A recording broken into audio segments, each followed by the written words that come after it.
नमस्कार। The fraud news and views network में आपका स्वागत है। आज मैं आपसे एक ऐसे विषय पर बात करने जा रहा हूं जो आप सबसे सीधे सीधे जुड़ा हुआ है, हार्ट टचिंग।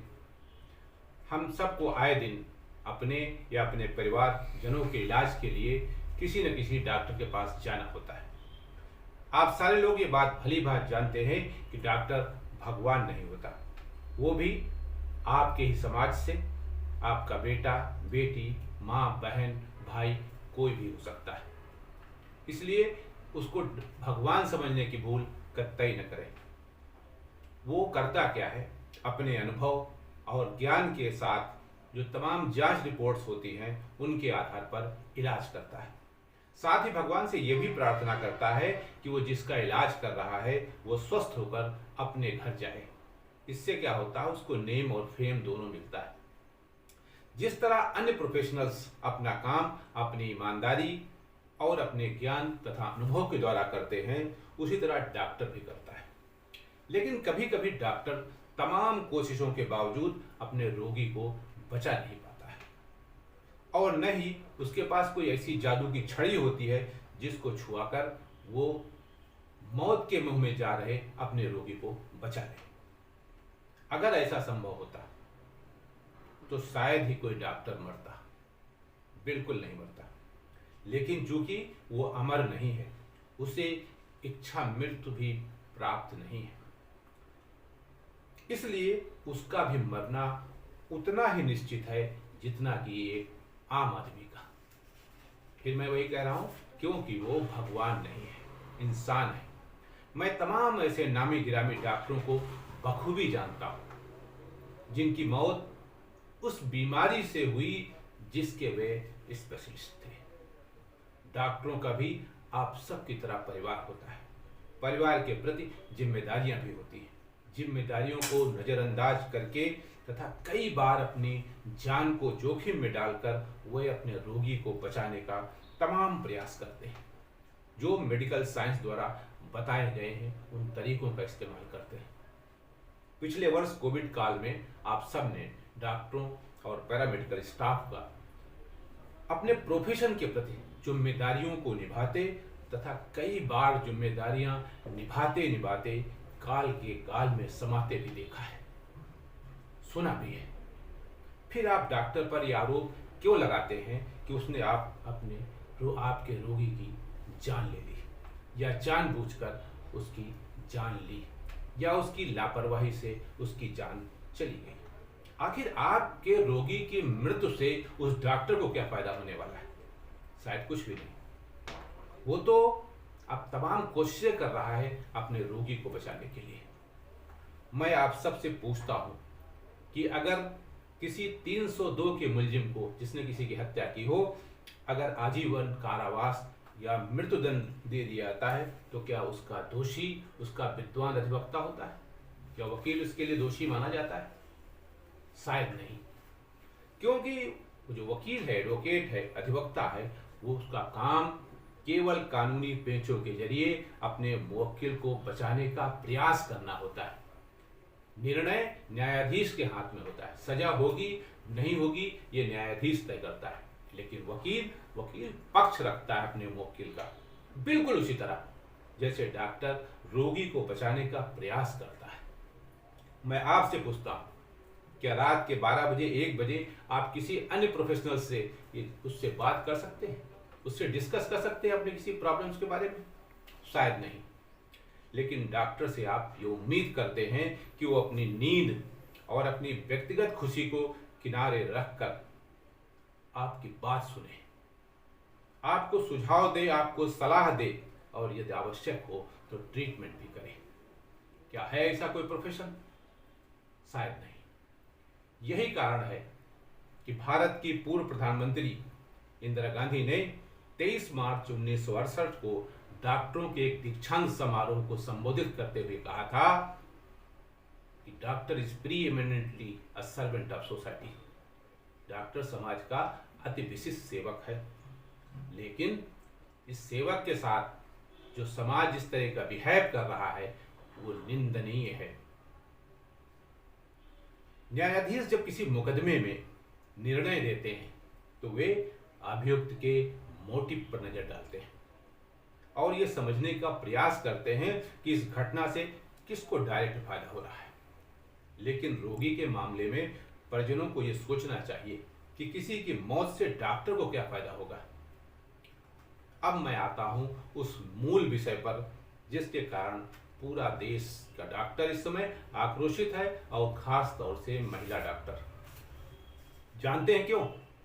क्योंकि राजस्थान के दौसा के आनंद हॉस्पिटल में कार्यरत गायनेकोलॉजिस्ट डॉक्टर अर्चना शर्मा ने इसलिए आत्महत्या कर ली क्योंकि एक रोगी को बचाते बचाते रोगी की मृत्यु हो गई थी और डॉक्टर के विरुद्ध 302 का मुकदमा दर्ज कर दिया गया था। डॉक्टर ये सदमा बर्दाश्त नहीं कर पाई और एफआईआर दर्ज होने के 5 घंटे के बाद उन्होंने अपने चैम्बर में खुदकुशी कर ली। याद करिए और सोचिए कितना भयानक वो दृश्य रहा होगा। एक डॉक्टर को बनने में करोड़ों रुपया खर्च होते, कितना पैसा लगता है, माता पिता का उसकी क्या हाल रहेगी, पति का उसका क्या हाल होगा, उसके बच्चों का क्या हाल होगा, ये कल्पना कीजिए आप। सिर्फ इसलिए कि 302 का मुकदमा उनके खिलाफ दर्ज कर दिया गया था। मैं समझ नहीं पाता हूं कि अगर ऑपरेशन के बाद पीपीएच हो भी गया था तो उसमें डॉक्टर की गलती कहां से आ गई। जैसे मैंने पहले कहा था कि डॉक्टर भगवान नहीं है, फिर डॉक्टर अर्चना कैसे बचाती अपने रोगी को? वो ही मजबूर थी। अब सवाल ये उठता है, क्या प्रसूता का इलाज कराने वाली लेडी डॉक्टर अर्चना पर 302 का मुकदमा दर्ज होना चाहिए?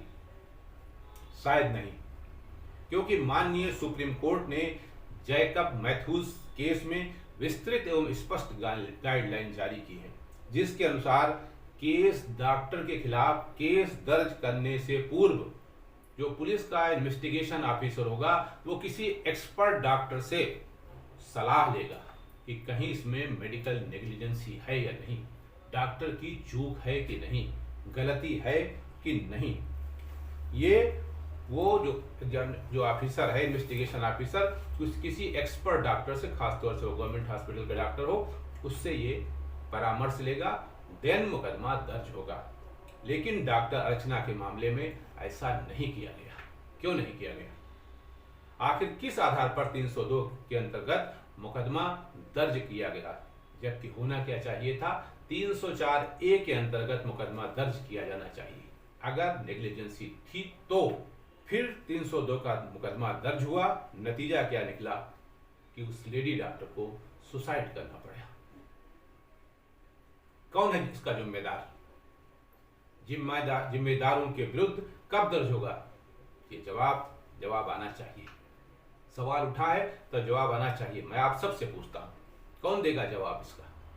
उन लोगों के खिलाफ क्या होगा जिनके वजह से, जिनके दबाव की वजह से, जिनके धरना प्रदर्शन करने की वजह से उस लेडी डॉक्टर ने आत्महत्या कर ली? अरे यारो, जब डॉक्टरों ने गरीब मरीज, गंभीर मरीज, ट्रॉमा के मरीज, हार्ट के मरीजों को देखने से इनकार कर दिया तो कल्पना कीजिए क्या हो जाएगा। लाइन लग जाएगी मरने वालों की। एक बार कल्पना करके देखिए, धरना प्रदर्शन कर देना आसान है, पॉलिटिकल लोगों को उसमें आके सपोर्ट कर देना आसान है, लेकिन अगर डॉक्टर ने हाथ उठा दिए और कहा कि मैं इलाज नहीं करता हूं, आपके किसी परिजन की जान जा रही है और डॉक्टर ने कहा मैं इलाज नहीं करूंगा, तो फिर जानिए क्या होगा। सारा सिस्टम फेल हो जाएगा। आप मौतों की गिनती नहीं कर पाएंगे। इसलिए बराए मेहरबानी आप सबसे निवेदन है कि डॉक्टर को डॉक्टर समझिए, जो अपने विषय के, अपने ज्ञान के, अपने अनुभव के आधार पर आपका इलाज करता है। उसको भगवान मत समझिए, वो भगवान नहीं है। ना आपके रोगी को मार सकता है, ना बचा सकता है। अपने ज्ञान अनुभव के द्वारा उनका इलाज कर सकता है। तमाम डॉक्टरों के आपने देखा होगा, जहां बैठते हैं जिस चैम्बर में, उसके पीछे एक बोर्ड लगा होता है, I treat he cures. I treat, मैं इलाज करता हूं। क्योर कौन करता है? ऊपर वाला। कोरोना काल में आपने देखा है, जब डॉक्टरों ने शटर बंद कर दिए थे, रोगी मारे मारे घूम रहे थे, लाशों की गिनती नहीं हो पा रही थी। क्यों उस दृश्य को फिर आप दोहराना चाहते हैं? इस तरह की घटनाओं को अंजाम देकर बहुत ही भीभत्स स्वरूप हो जाएगा समाज का। अगर डॉक्टरों ने हाथ उठा दिए तो। आप सबसे निवेदन है कि इससे बचिए। रही बात एफआईआर की, अगर आपको लगता है कि डॉक्टर की नेग्लिजेंसी के कारण ये हुआ है तो पुलिस को इत्तला कीजिए। लेकिन पुलिस का भी काम ये नहीं है कि 302 के अंतर्गत मुकदमा दर्ज करके तुरंत उसे अरेस्ट करने पहुंच जाए। अरेस्ट करने पहुंची पुलिस, उससे पहले उसने सुसाइड कर लिया। एक परिवार तहस नहस हो गया, एक डॉक्टर की मौत हो गई, जो अपने आप में बहुत ही शर्मनाक है, दुखदायी। डॉक्टरों से भी निवेदन है कि वकीलों की तरह आप भी संगठित होइए। एक वकील के साथ जब कोई हादसा होता है, दूसरा वकील उससे न जाति पूछता है न नाम पूछता है, एक दूसरे से परिचित भी नहीं होते हैं, काला कोट देखकर जुट जाते हैं, पीटने लगते हैं। आप भी संगठित होइए, गिरा दीजिए शटर। अगर आप अपने को सुरक्षित रखना चाहते हैं, बचाना चाहते हैं, और निकल पड़िए एक बड़ी रैली लेकर। एक रैली ऐसी होनी चाहिए कि पूरा रास्ता एक तरफ से बंद हो जाए, सिर्फ आपकी रैली ही रैली हो। यहाँ इस सोसाइटी में, इस समाज में, इस सिस्टम में सिर्फ हस्ताक्षर अभियान चलाने से कुछ नहीं होगा। आपको आगे बढ़ना होगा, नेतृत्व करना होगा, समाज को बताना होगा कि हम आपका जो इलाज करते हैं डॉक्टर के नाते करते हैं, हम भगवान नहीं हैं। जब चिकित्सा मित्रों की रैली हो सकती है, आप ये रैली देखिए।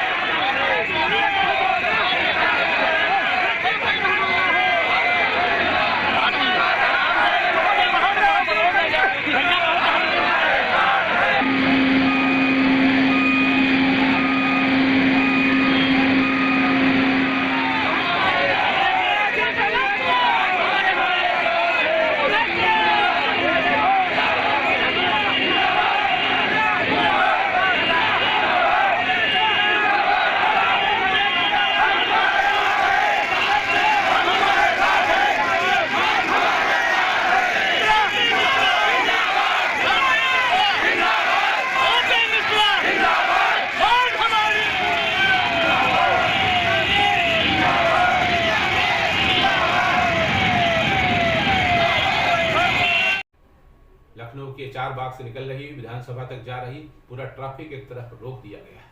क्या इतनी बड़ी तादाद में आप ला सकते हैं, डॉक्टरों को इकट्ठा कर सकते हैं? अगर ये कर सकते हैं तो समाज अपने आप समझ जाएगा कि डॉक्टर संगठित हो चुका है, और जब तक डॉक्टर संगठित नहीं होगा कुछ नहीं हो सकता।